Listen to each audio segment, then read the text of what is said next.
I was also talking about the Diddy lawsuit. It was a very fascinating lawsuit because he was talking about the person who sued him, Hollywood, and how it operates. And it very heavily implied that the government is controlling Hollywood, that there's some sort of a gang that is controlling Hollywood. And they freaked out about that. Absolutely. You can't even talk about that. Why is that? And then it sort of reminded me in these conversations that I was having offline with Ye when all that stuff was going down. He was saying things to me that I just could not compute.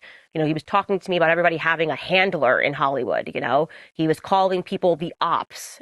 This person is in with the government. And he notoriously said that Diddy was a Fed. He said that publicly. Diddy's a Fed. Diddy's a Fed. And everyone was like, Kanye's crazy. And now we're looking at this lawsuit and we're going, okay, wait a second. Clearly, Diddy was being protected by the government. Clearly, Diddy had a person he could call who would just clean up a mess if he shot someone, which the person in the lawsuit is alleging that he did, and that he was able to get it cleaned up and was able to get the media to lie about what actually took place at his studio. Again, those are allegations, but they are of some interest. And they're of more interest to me than ever before. Now, you may have recently seen me promoting this book, Chaos. To show it to you here. Just so you guys know, this was just sent to me on my birthday this year by my friends, and I had no idea what I was getting into. Honestly, you guys, my brain is melted. I don't know what is what in American society, but I do know that the people in our government are in fact evil. It is called Chaos, and the subheading is Charles Manson, the CIA, and the Secret History of the 60s. It was written by Tom O'Neill, and I'm going to very briefly tell you how the story sets up because it's impressive. You get this guy, he's about to turn 40 years old, and his editor comes at him. He's a writer for Premiere magazine in Los Angeles or in Hollywood, and he says, hey, it's going to be the 30-year anniversary of the Manson murders, which forever changed Hollywood.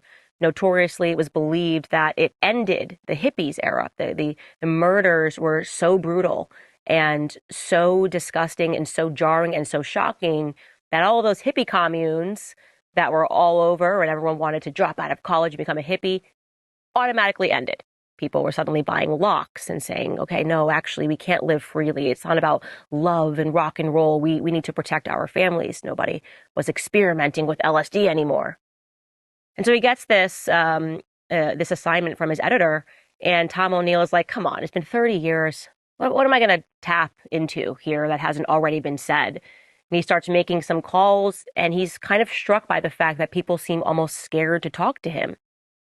I'm going to tell you that you will not be able to put this book down. Chaos is exactly what it is. He ends up realizing that everything the public learned about those murders was a lie. He ends up discovering that the CIA was involved. He ends up discovering that the CIA knew Charles Manson. He ends up discovering that Charles Manson himself was a Fed. Charles Manson was experimenting on behalf of the government with LSD. Intentionally drugging people, that our government was obsessed with how to create mind, how to control a mind, rather, how to create a mass psychosis. And they were conducting all sorts of illicit experiments on the American people, drugging people that worked at the CIA. This also brings us to MK Ultra. We have discussed this before. The idea that the government is involved in drugging people in an effort to control them. They say MK Ultra ended. He talks all about MK Ultra. Well, do you think it's ended? Me? No, I don't. Not after the things that Ye told me. Not after reading the text messages that were sent to him from who he says was his quote unquote handler. Threatening to drug him and send him back to La La Land, telling him he'll never see his kids again. What happened to Britney Spears? I think as a nation, we have to be able to confront the fact that there is truly evil, that demons are real.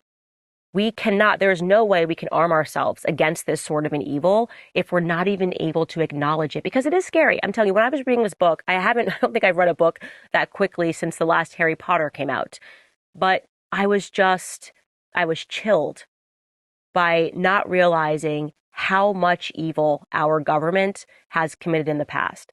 But then I felt certain of the fact that this spiritual draw that I was feeling, which I would say really, really wanting to lean into my faith, that journey kind of began for me for the last year and a half, I knew that this was the way, this is the only way. We cannot fight demons unless we are willing to acknowledge that they are demons. So I beg of you, get your hands on this book, read it, confront it, and do not read it and walk away from it saddened or feeling like, oh my gosh, what are we going to do? What if our government really is this evil?